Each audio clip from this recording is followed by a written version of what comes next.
Hello mga mare kong mahal, samahan niyo nga ako magluto ng chapati. Tayo nga muna ay maglinis dito sa kusina at ayoko kasi mare na mag-umpisa habang makalat pa. Mga mare, nasabihan na nga ako ng maselan dahil sa ganito. Pero okay lang yun mga mare ko, hindi kasi tayo po pwede magluto habang ito ay makalat. Ayoko kasi ng ganun. Dito nga mga mare ko ay naglagay ako ng isang cup ng flour. Ito nga palang ginagamit namin ay wheat flour mga mare. Ito nga mga mare ko ay dahan-dahan ako naglalagay ng tubig. Alam niyo naman, dapat hindi minamadali ang mga bagay-bagay. Huy, ano yun? Ito talaga mare ko ang pinakamahirap sa lahat, ang magmasa talaga ng harina. Naku, dyan mo talaga ibubuhos ang galit mo. Charot lang mga mare, wala tayong galit, wala tayong sama ng loob. Pero gigil lang ang meron. Hay, ang gigil yarn. Pero mare, kailangan talaga dito ay masang-masa mga mare ko kasi hindi talaga siya masarap pag hindi ganong namasa. Kaya mare, pag gagawa ka talaga ng ganito ay dapat ay galit ka. Para ang buong puwersa ay buhos na buhos mga mare. Dapat nga mga mare ko ay ganito ang texture na dapat ay malambot na. Ayun nga mga mare ko ay i-rest muna natin itong dough. Buti pa ang dough ay nagpapahinga mga mare. Sana dough na lang ako. Ganyan mga mare, may nakita nga ako ditong old dough mga mare. Kaya ito muna yung nilabas ko para gamitin.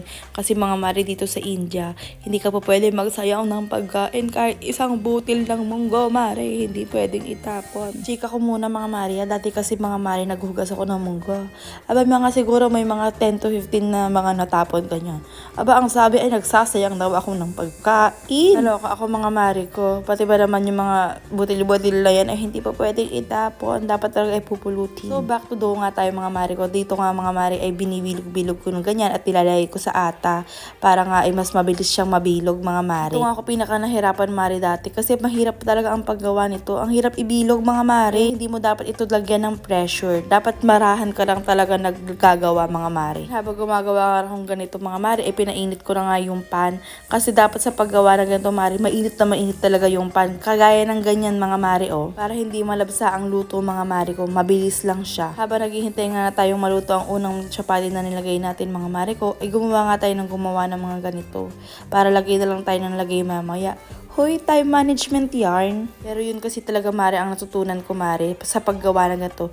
Dapat ay mabilis ka, maging alisto ka. Ano yan, eagle? Ayan mga mare, kung makita nyo nga luto na nga yung chapati natin. Pero bago yan mare, ilagay mo dapat siya sa high flame mare. Kasi mga mare ko hindi lolobo yan pag hindi masyadong malakas yung apoy. Kaya natin mahango yung chapati natin mga mare, kailangan lagyan ito ng ghee.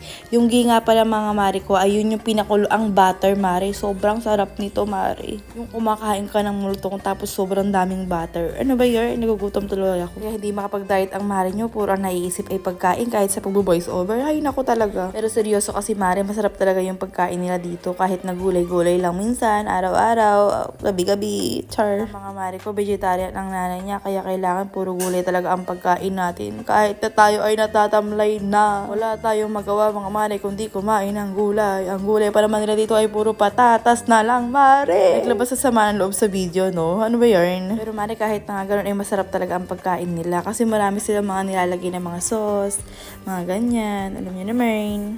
Paborito ko ang patatas mare, pero di ko na ba sinabing 3 times in a day. So ayan mga mare ko, dapat ay manatutunan kayo sa video natin na yon. Para makapagluto rin kayo ng chapati sa mga bahay-bahay nyo mga mare. Ayan mga mare, kailangan talaga malakas ang apoy niya para bumilog siya mga mare. Malutong yan mare. Kaya mga mare ko, dapat ilagay natin ng ghee dahil nga ito ay dry. Ito nga yung mga nagawa ko. See you on my next vlog!